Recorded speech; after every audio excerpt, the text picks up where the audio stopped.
Is the Bishop. Bronner, what's happening, my man? Doing well. How are you?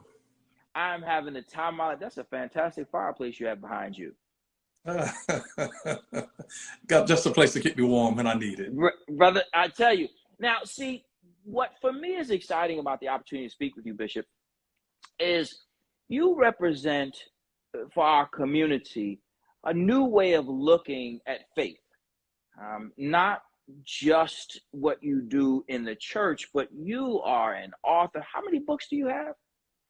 I think I've written about 8. And did I see one is in Spanish? Claro que sí.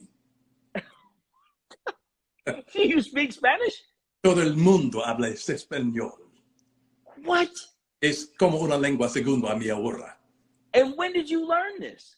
En el colegio, in high school. Where did you go to high school? Where'd you grow up? I grew up right here in Atlanta in a public high school. And actually, my Spanish teacher is a member of my church. She happened to have this uncanny ability to be able to make learning fun. And to me, whatever is fun is easy. And she made it fun. She immersed us in the culture. I mean, she actually was cooking tacos and burritos in the classroom. Mexico, and it made learning the language fun. And so I learned it then. But you held on to it though, Bishop. Because I'm telling you, I had one of those Spanish teachers, Senorita Marcelli, and she was super dope and we had fun and she had us doing things. I can speak cero Spanish and I just got a spot in Puerto Rico. I really, and I look Puerto Rican. So I need to speak Spanish because people come up to me and speak to me in Spanish all the time. You are clearly a very bright and committed person. How did you get started in your journey of faith? Well, you know, I actually grew up in a strong family business. And because my dad was an entrepreneur, a businessman that started a business back in 1947 in the racing South. And he succeeded. He was absolutely wild and crazy to be able to do that. And it was the faith that was in him. It was the faith that was in my mother. I actually learned my faith from home. I got it from home. It wasn't something that I got in the church. I saw it being demonstrated actually in my own home. That inspired me. I learned the principles. I actually started my ministry. I taught the Bible in my parents' home for 13 years, and as many as 75 people would sometimes come and sit in our living room and listen to me teach. So it's been a great journey. You clearly have a gift of communication. Obviously, you're bilingual at least. But talk to me about the challenges that you face as somebody who leads. Not you don't have a small church, brother. You may have heard. You have quite a congregation. I don't think people understand the pressures that are put on you. What is it that your community expects of you?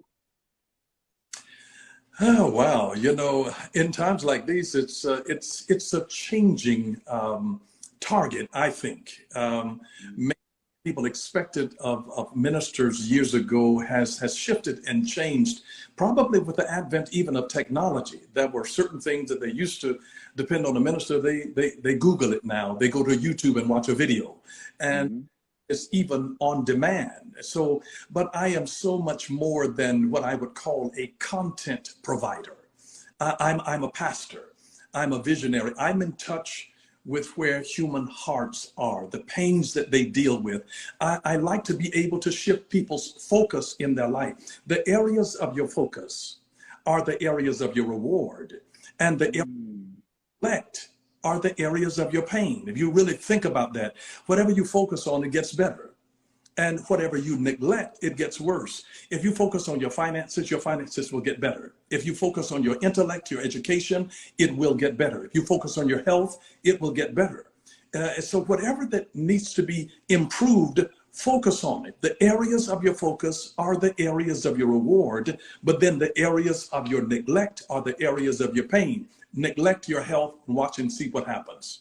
Neglect your finances, watch and see what happens. Neglect your marriage, watch and see what happens. Neglect your relationship with your children and watch the attitude and the rebellion and the disrespect. So whatever you see happening that you really want to improve, focus on it, because focus gives us power and intensity. Whatever we focus on, we actually make better in our lives. That has been helpful to me. I have kept my focus very, very clear, because if you focus on your pain, you prolong your suffering. But if you focus on the lesson that you learn through the struggles that you've gone through, then you actually extend your growth. And so I'm interested in extending growth. I'm a lifelong learner. And every time something happens, I am looking and searching to see, what is this trying to teach me? What's the lesson in this that I need to carry with me that actually makes me better? What is it that makes me better? I want to challenge people to think. I grew up with a dad that was like, if you give a man a fish, you'll feed him for a day. You teach him how to fish, you'll feed him for a life. But my dad, being an entrepreneur, he said, buy the pond, and then you can actually fish in your waters. And so things to another level of thinking to me.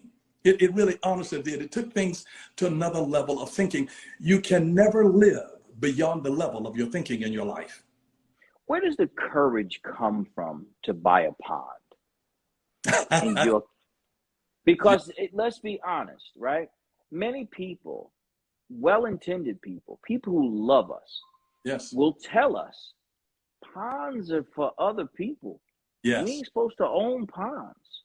yes, yes. Why do you have the courage or insanity to buy the proverbial pond? What is it about you? Wow.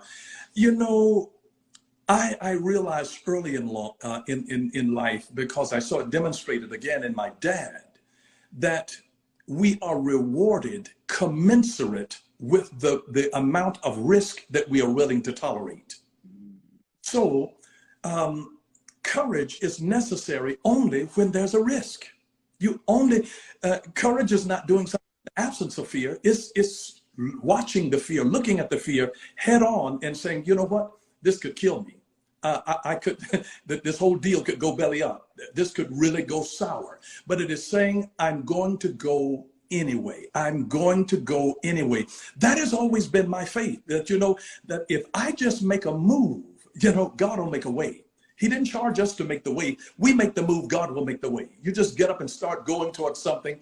If I'm hungry, I'm not going to sit there and mealy mouth about it. I'm going to get up and go hunting. And I'm going to say, Lord, sharpen my aim, give me focus, help me to see opportunities that are hidden to others. Because what I discovered was is that there were certain things that were not hidden from me, they were hidden for me. And there's some problems that exist uniquely in the world. It's just waiting for eyes that will look at it and say, here's an opportunity, a place for growth. It's intimidating. It is intimidating. And nobody has ever done anything that is noteworthy who's not attempted something that was intimidating to them. I mean, look at what you have done in the lives of young people and dealing with their parents that I'm sure sometimes have made you angry because of that neglect and that lack in dealing with their children. You ain't gonna preach to me tonight, brother. You ain't gonna get into my life. You ain't gonna talk about the phone call I had before we got on this. You ain't doing that to me. I rebuke thee. You will not today. No, this is your conversation. You are not gonna have the conversation that I just had with a parent who I love, but just had with a parent. But you talk about fear.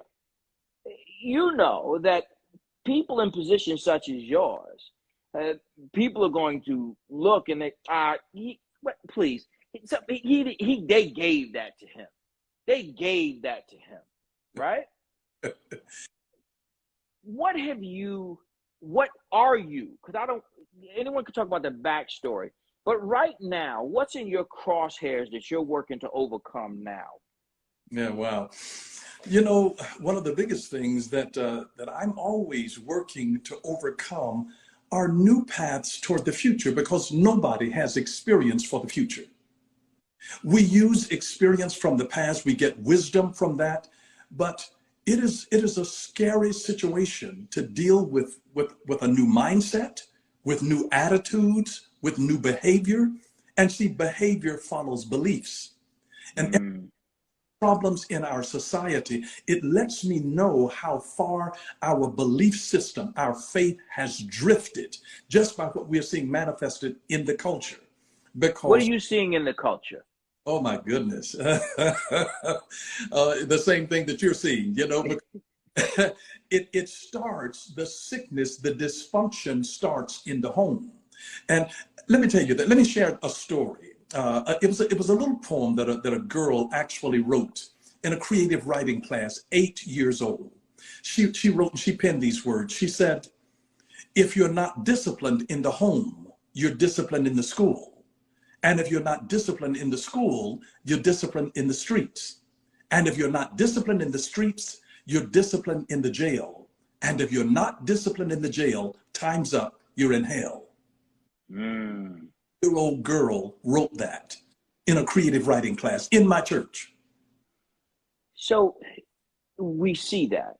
We see that there's a complexity of our community, Yes, that there are the challenges of Black Lives Mattering when somebody outside our community takes one, yes, but Black lives not seeming to matter enough for us to bring forward the person who is Black who killed one of us. yes, yeah.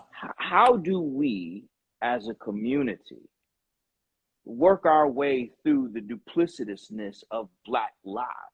Yeah, wow. I think our real great challenge at the end of the day is to actually be able to love each other. The rest of the world, the white community, is not afraid of Black hate. They're afraid of Blacks loving each other, Mm. believing each other, mentoring each other. They're afraid that if we come together, bind together, believe in each other, and have the strength of the Black family, which is the essence, the core of everything else. All of our businesses, our schooling, everything else, our attitudes, the foundation of that happens not in the church, in the home. God ordained the home before he ever ordained the church. And that's why if we don't get it right in the home, I mean, right where mothers and fathers are, and there's a deep, deep issue in our culture is the individualism that has made us such a selfish, narcissistic society. Do this, it's your time, live it up for you. When parents have to sacrifice for their children. I am grateful to God. When there weren't Do parents you to, see that changing? Does it seem like parents are less likely to sacrifice than maybe you remember? absolutely, absolutely. And it's because of the message of the culture. The culture is saying, now is your time. It's your time to live your dream, live your best life. And they don't realize that unless you birth and nurture something that will outlive you, I mean, success without a successor is failure. And Mm. we did. I mean, the greatest thing that we could do was to be able to pour. My dad had 6 sons. He didn't start until he was 40 years old. And he seemed like such a wise man to me because I'm son number 4 out of 6. And he was such an incredibly wise man, totally gray haired, just like I am by my age. And in fact, he had my baby brother when he was 60 years old. I just turned, Okay. yeah, and I can't imagine having a newborn at my age now. I just, that's not on my bucket list. Yours either? I mean, I've got 9 grandchildren and a 10th one on the way. So, and so it's for me to be able to pour into them, to capacitate them, to give them the advantage of my perspective. And sometimes people would ask me, what would you say to your younger self? Well, I don't really have a message to my younger self. I have a message to my older self right now to say, let me take what I know now and impact my future. I really honestly believe that life is lived in three phases. The first phase is learning, the second phase is earning, and the third phase is returning. And these phases actually overlap with each other. That while you're learning, you can be earning at the same time. And while you're earning, you can still be returning and pouring back and mentoring and raising up something that is actually going to outlive you. But it has to be where you see the value in the future. It's our way of giving back to say that what has been done in me, this is not for me. The gifts that we have, I want you to think of yourself, everybody who's watching, think of yourself like a tree. The Bible calls us trees of the Lord, the righteousness of his planting. That no tree, no orange tree consumes oranges. No peach tree. You know, trees don't eat the fruit that they produce. The gifts that are best in your own life, they don't really feed you. They feed other people that have that need of what God placed in you and then through you. So in the same way, the things that we need, it's actually coming from someone else's life. But we are designed to be able to produce something that feeds another generation. We feed them. We are the ones. It is God puts the milk for the baby, not in the baby's own stomach. He puts it in the mother's breast. It's not for her. And she becomes engorged and uncomfortable with pain if she doesn't have the baby to receive it. The baby aches because he's hunger, and the supply, they go hand in hand. So every gift that we have is just like mother's milk that's in the breast. We start aching, it needs to get out. Whether it's a creative gift, an educational gift, a singing gift, you know, whatever that gift is, cleaning, cooking, making something better than before you actually had it, using that gift to make a difference. A gift is not a gift until it is given. A song is not a song until you sing it. A bell is not a bell until you ring it. Life is not life until you live it. It has to be given away for it to even have meaning. A gift is not a gift until it is given. It has to be shared, not consumed. We see so many children who don't have their fathers in Yes. their lives. Yep. Simply put, Yes. there are in every community a few brothers, if we're going to be frank, Sure. who got to have the bigger cars. They got to have the SUV because they got to pick up everybody's kid to go play basketball or to come to choir practice. How come we don't call the men who are the deadbeat dads to the carpet? Why is it that they get away with it? Oh, wow. Wow. Well, you know, sometimes when we see something like that in the culture, to me, we are seeing a reaction from a deeper cause. And when we see the reaction, we've got to ask ourselves, what's the trigger behind this? Now, here's probably the thing that I have heard most commonly from men is that I love my son, I love my daughter, I love my children, but I can't deal with their mother. My whole week is then thrown off after I come to her because of whatever issues that she's dealing with. It's the baby mama drama that actually keeps them in many instances from going and spending time with their children.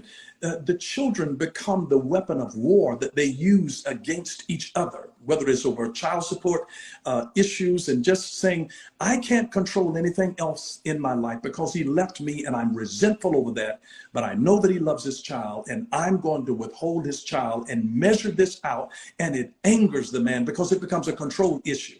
And so that becomes a trigger.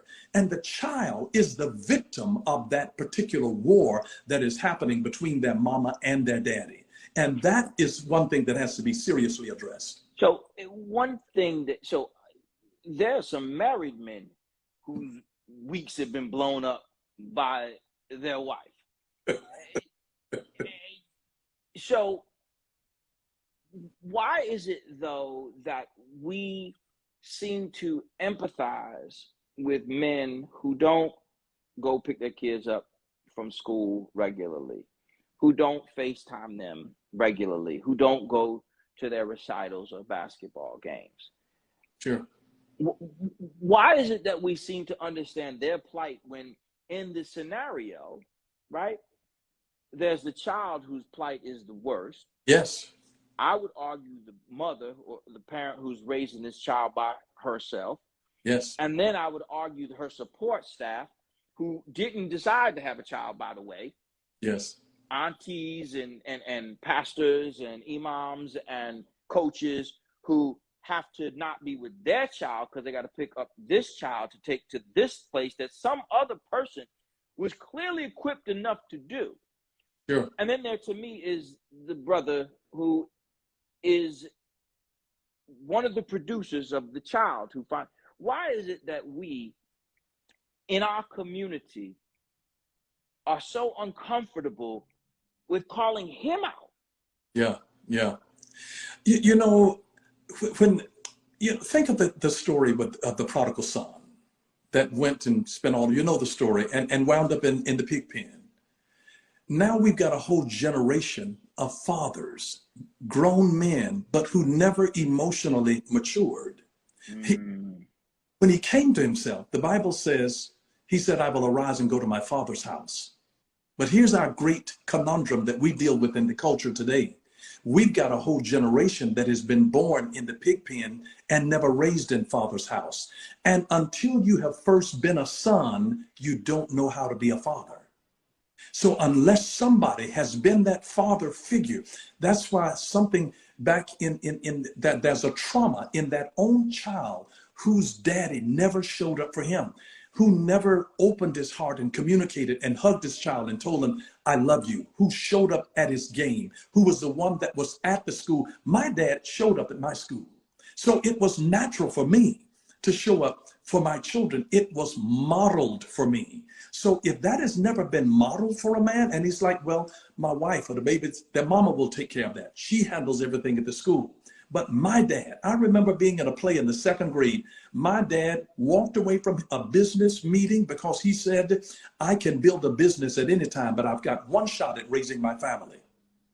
But you got to realize my dad was in his 50s at that time, coming there to a second grader. Well, let's just stay there. So for me, it's the opposite, Bishop. My Sure. father was not there. Sure. Regardless of what people who I'm also related to want to say, I know who was there and I know who wasn't. Sure.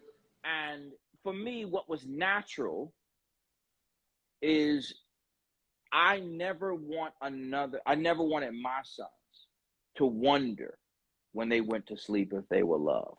I Yes. never wanted them to wonder when they got off the phone if they were loved. I never wanted them to wonder if somebody was going to come get them, if they were going to have to walk through the night in the winter to get home from football practice or from a play practice. Sure. Or if their father was going to come. Yes. I'm comfortable with my son saying that you don't have to come to this. I don't care if I have to. I'm coming. Yeah. You can't tell me I can't go. Yes. And yes. so I think that there's a decision that men make. Some base it upon their childhood. Well, we could argue that each bases it upon their childhood, but they reflect upon their childhood differently. Yes. Just because your father didn't do for you does not mean, therefore, you don't do for yours. Exactly. It works that in your case, it sounds that you had a spectacular father who got it right. I mean, there's you. How is it that you are able to, and for me, this is a super important part of who you are. You are a Renaissance man. You're not just a pastor. And I say that with the utmost adoration for those people who pastor. And I don't know too many people who pastor, whether they're pastoring a large church or storefront, who's just a pastor, even if they have a side hustle of their contractor and a pastor. So Sure. very few people, at least in my sphere, can be just a pastor. But in your role, you're able to create an experience that is far greater than what most people get to experience in their churches. which means you had to, as you said earlier, see yourself and your pastoral experience on a much larger scale. How many members would you say there are in your church? We have a little over 20,000. Shazam.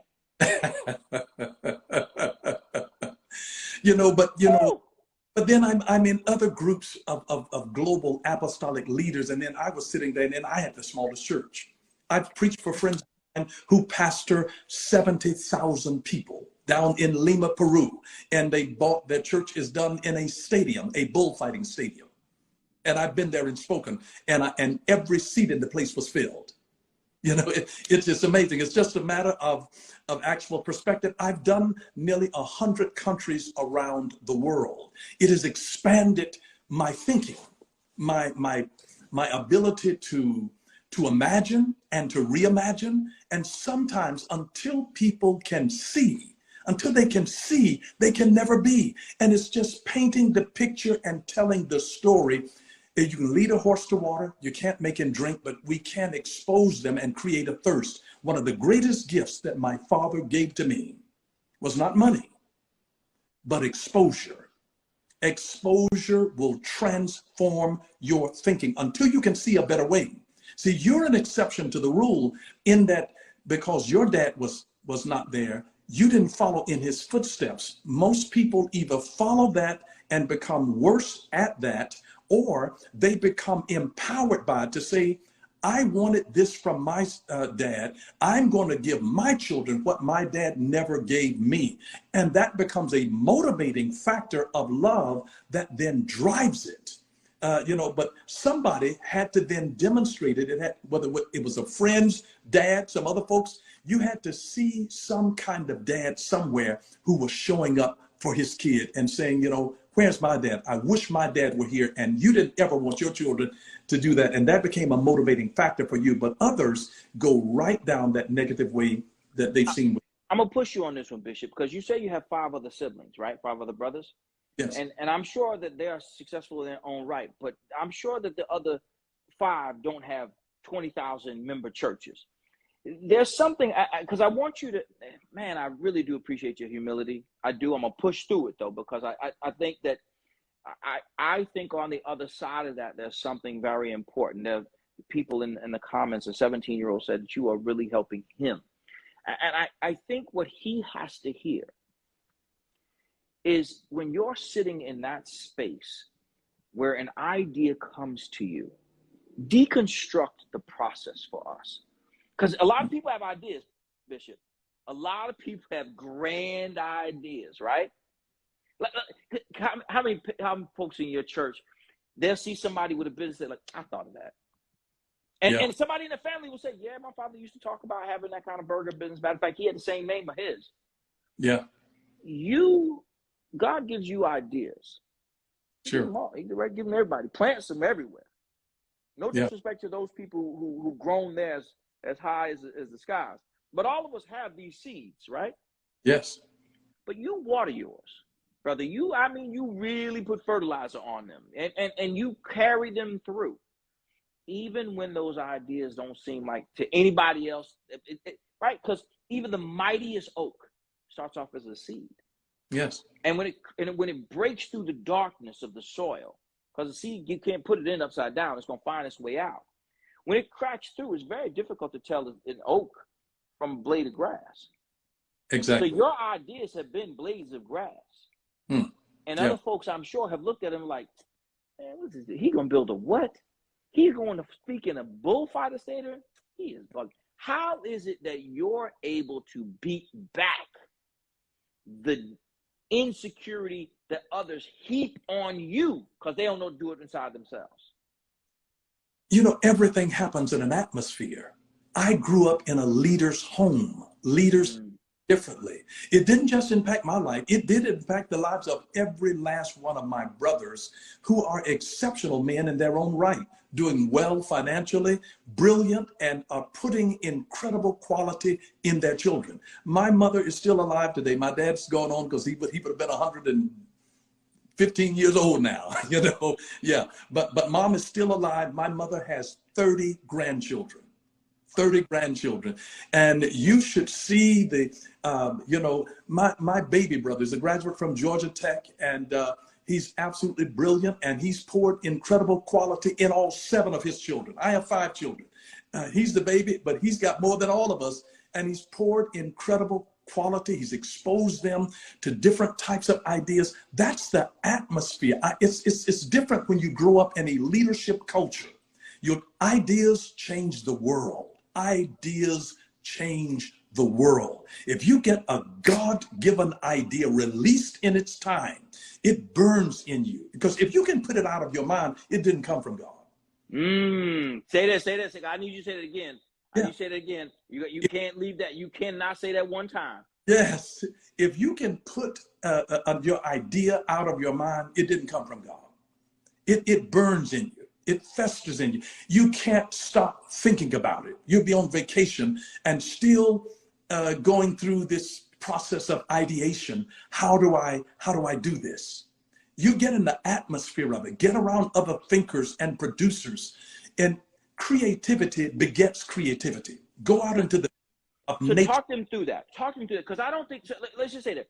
Because a lot of people don't realize that one of the reasons why their ideas die is because they take their idea and put it in unfertile ground.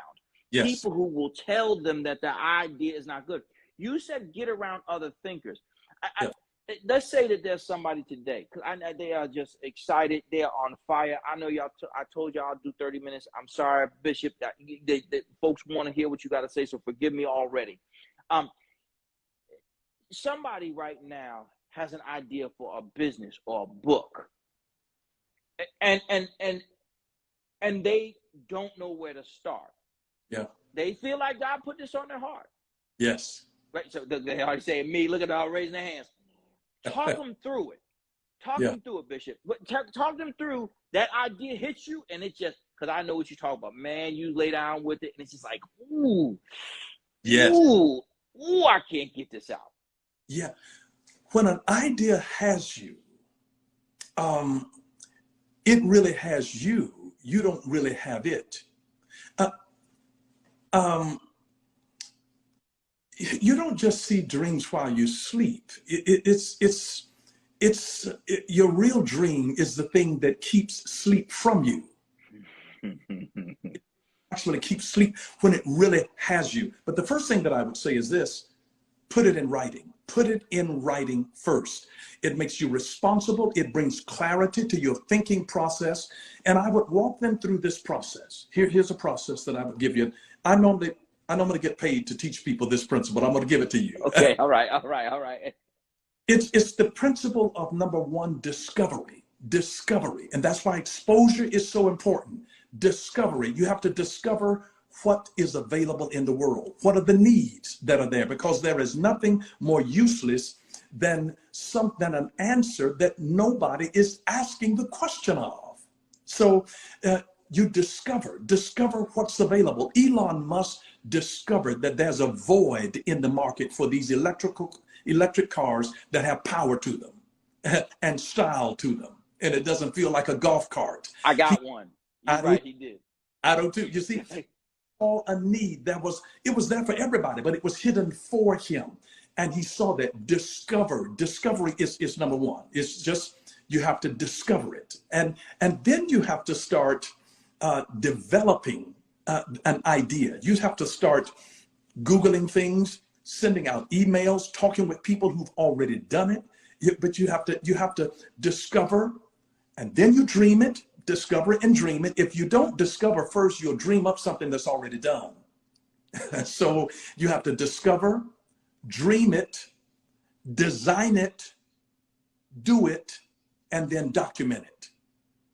You discover what's available, you dream it, you design it, and you're going to have to, if you're going to build your dream house, you need an architect. Somebody has to be the coach that helps to walk you through the process.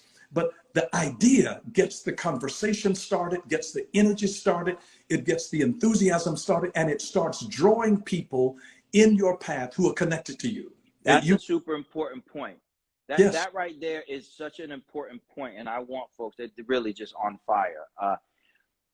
for what you're saying, because what happens is when you have an idea Yes.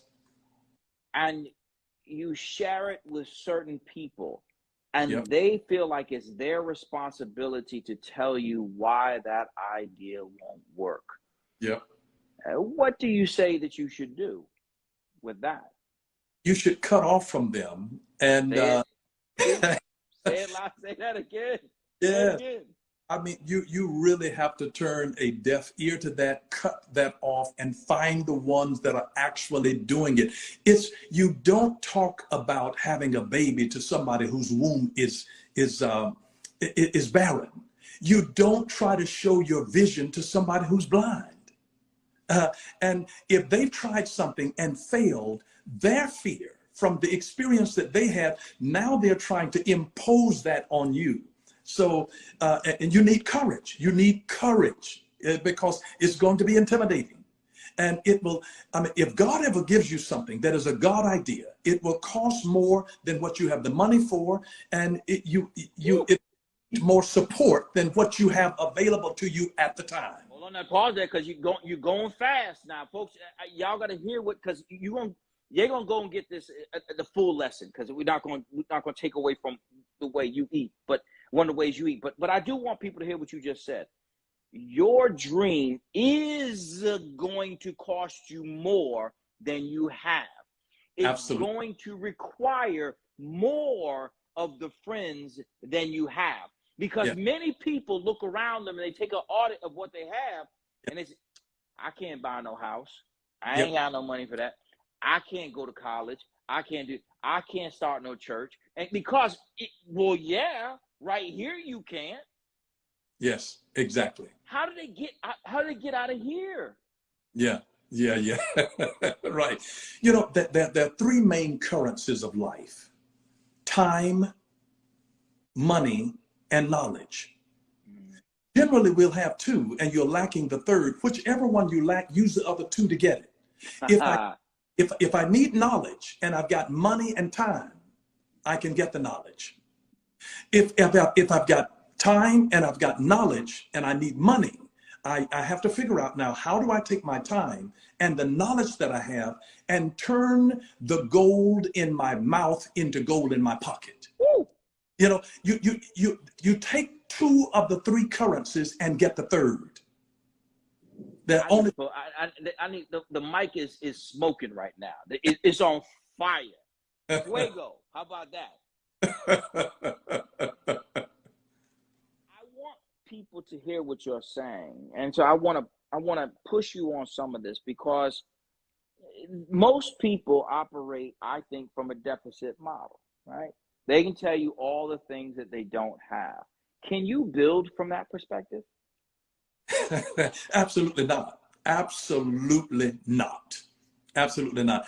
God will never use in your life what you've lost. He'll always use what you've got left. And when he calls you to do something, he knows what you've lost, but it is never predicated on what you have lost. It's always on what you've got left. It is the seed. The seed is the thing that has, your future is so big that God has to put it in seed form in order for I mean, just think about every little girl. When she is born, she has all of the eggs that she'll ever have in her life. She doesn't manufacture egg the way that men manufacture sperm. She has all of the eggs that she will ever have. It's in her life. It's just, they won't be released though until she matures. Because if something is released in your life before you have the maturity to handle it, you'll squander it. Now that is powerful, because what I hear you saying is that there are people who will tell the story of what should have happened and could have happened. And what I hear you saying is that is not the case. It's going to happen in time.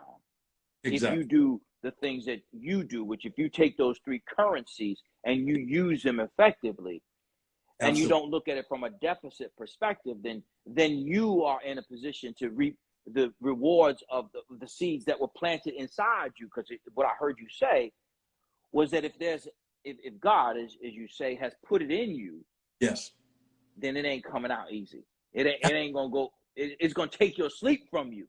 Absolutely, absolutely, absolutely. And it always looks dark. And think about a seed when it goes down into the ground. That seed looks like chaos to be put down in something that is dirty and dark and damp. And you put it in that environment and you're waiting and you're watering and you don't see any change whatsoever. And then it begins to crack and disembowel. And it looks all discombobulated. It looks chaotic, but order always comes out of chaos. When you have an ordered mind internally, you can be put in a chaotic situation on the outside, and it is the order that is in us that actually then brings the order out of the chaos. So you can go in a storm and speak peace. And when you've got an ordered mind, the certain person that walks into the room, when they walk into the room with an ordered mind, with an understanding, with discipline in their mind, they bring they shift the atmosphere. They are a thermostat, not a thermometer. They are a thermostat, and they come and they shift the atmosphere that they're in. And it makes it productive. Would you say, though, that the inertia that people face, the hate that comes, is derived from those people who don't feel like they can do themselves, and so they want to slow the other person down? Absolutely. They are projecting on others the same thing that actually that they feel on the inside. When they treat you that way, it's not a reflection of who you are, it's a reflection of who they are. They're only showing you who they are. And so we can't get our identity from somebody who's walking around with a scarcity mindset, who has tried something and failed and didn't have enough perseverance to realize that sometimes you have to go back and try it again and again and again and again and again. And then eventually you'll see the birthing. It talks about how when the farmer plants that seed, he goes to bed and gets up, and it looks like nothing. And all of a sudden, then here comes a little shoot through the ground. So it's the consistency. Most people fail to be consistent. In when you're on the right track, if you stay consistent and persistent, you'll get there. What's something that you failed at and failed to accept the failure? I don't know that I've ever, just refused to accept a failure on something. I acknowledge it, because if I don't own it, I can't disown it. So if I fail, I remember one time I hired someone, and I asked them this question. I said, "Tell me your one of your weaknesses." And he looked up to the ceiling and he said, "I can't think of any." And that should have been a red flag for me. I had to fire him. Yeah, you did. Yeah, you did. I think I might have hired that brother myself a couple times. In fact, he came back as a woman and a man. He's young and old, black and white. I've seen him. I've hired him. I have hired him many, many times. I think I got a couple of them I still work with right now who are infallible. And everything that happened to them. Yes. Yeah. Right. Exactly. Exactly. And so this was one of those people who had no acknowledgement of anything that was a weakness or a failure in his own life. If anything, I've sometimes given people too much rope. I believe the best in people, and that comes from my pastoral heart, just trying to believe the best in people, because when you finally have to make a move, you kick yourself that you didn't do it earlier. But you saw it, right? They didn't just introduce themselves to you. They introduced at introduction. It was clear who they were. Absolutely. But you hoped against what it was you saw. Exactly. How does because a lot of folks are there, right? They know what they don't need to check his phone because they know what's in it. Yeah, sure, exactly. They don't need to check her phone. They don't need to ask her friends. They don't do something goofy by putting GPS on somebody's car. They don't need to do that. They don't need references. Exactly. What are they not listening to? What are they not hearing? They want to believe a lie, you know. Okay, You okay. know, they really do. It substantiates a feeling. You know, even you'd be surprised how people will lie to themselves just to make it look as though they were right. But That is the that's worst lie, right? That is the most dangerous. it's a sign of ill health. The Mm, healthy people are people who are self-aware. I mean, if they've got a bad temper, they know it and they can own it. They say, you know what, I have a bad temper. Don't push me here because you're going to see another side of me that's going to come out. And but at least that's a healthy person when they are aware of it. It's another thing when you turn into a beast and then after you tear things up and then you snap back to yourself and you don't know what you did. So right, right. So we recognize, right, that when we acknowledge who we are and we're comfortable in who we are, we don't have to walk in the shadows of our life. exactly. How is it that you're able to live in your life, in your truth, knowing that there are those who are all too willing to define you for you? Because there are a lot of labels for you. You're a pastor, you're a business person, you're a speaker. They say you're an actor. Uh, I, I mean, and you, whether you like it or not, are somehow pulled into the undertow politics. How is it that you stand at? We often look at the term on purpose without thinking about what it means. It really means to stand on something that is sturdy. How is Yes. it that you're able to stand on your purpose despite all of the definitions of who you are? You know, um, to me, the essence of what you're called to do is the part of the defining for you. You know, to me, that defines my life, and I'm very comfortable in that. Part of that is almost saying that you know what, I just want the respect of the people that are closest to me, and if I have the respect of those people, it doesn't matter what the world thinks of me. And I was affirmed and loved by my parents. And when you get that kind, every son, every daughter needs affirmation. Every son, every daughter needs approbation. And every son and every daughter needs achievement. You can't just say, my baby is just wonderful, my baby is just wonderful, and they never do anything noteworthy. They keep failing at sports, failing in their grades. You know, you have to have some level of achievement, you know, Right. that will affirm that, hey, maybe my mama and daddy did see something in me and encourage something in me. So you have to have the approbation and the affirmation, but also achievement. They are the three necessary elements for a positive, healthy self-esteem. I've never heard anyone say that. I've never heard anyone talk about the importance of earned self-esteem. Oh my. You are speaking on something that is making more than a few people uncomfortable Oh wow. because a lot of folks are very comfortable saying that their child is already whatever Yeah. he is he's the greatest, right? Right. And you're saying that real self-esteem can't come from that. You gotta earn this, bro. You gotta. Absolutely. You can't say I'm nice, I'm good, I'm amazing, I'm a fantastic if you don't have achievement. That's a different way of doing it. Yeah, there's some toes being stepped on, but I gotta check. There's some gators that got bent up around here.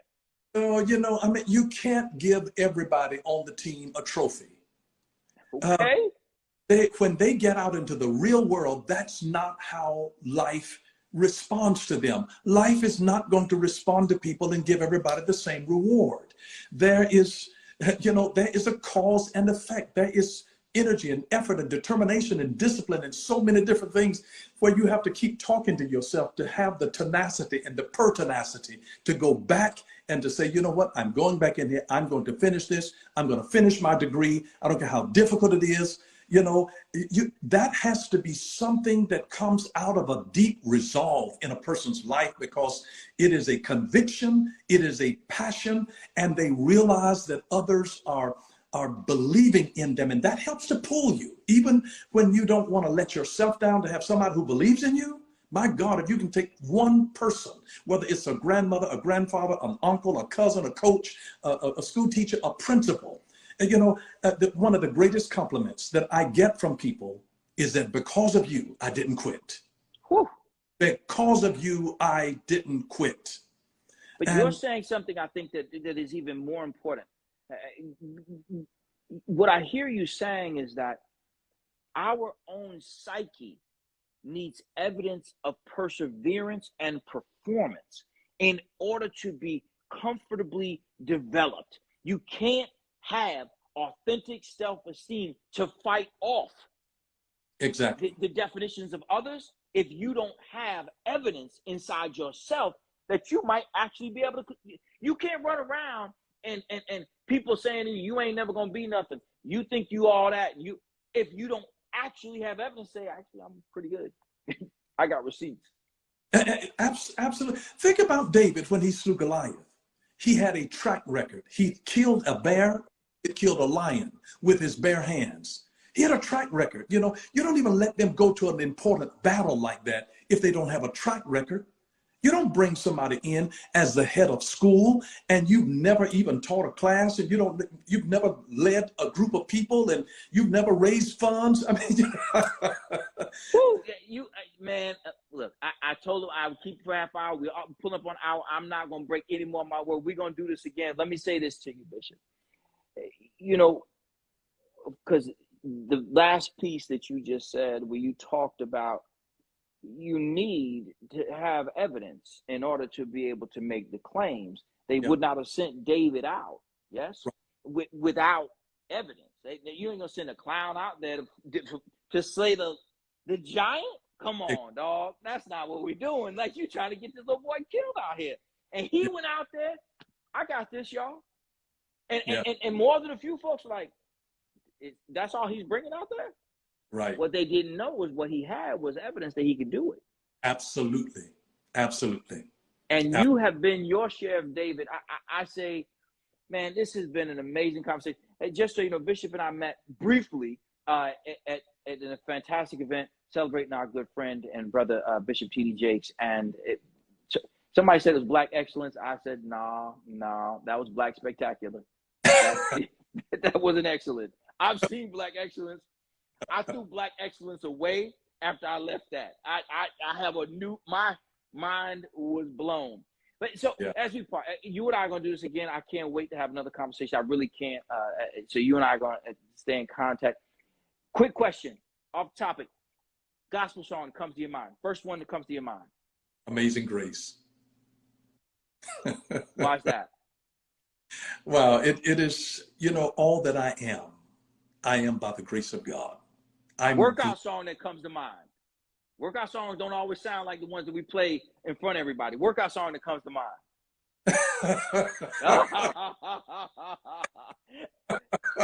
I'm gonna let you off the hook on that, Pastor. I appreciate you. I just want everybody to know that we all got the same workout. We all got the same workout list. That playlist is rough for all of us. We can't. Don't nobody want our workout list to be played in front of anybody. I tell you, my wife's workout list sometimes it ends up in the car. I'm like, what? Whose is this? But it's been a real pleasure having this conversation with you. This has been fantastic. I cannot wait for us to do some work together in the future, brother. I genuinely appreciate you. It has been an honor to spend this time. Thank you for joining us tonight on No Dumb Questions. Thank you so much. It's been my pleasure. Thank you so much. All right, y'all take care.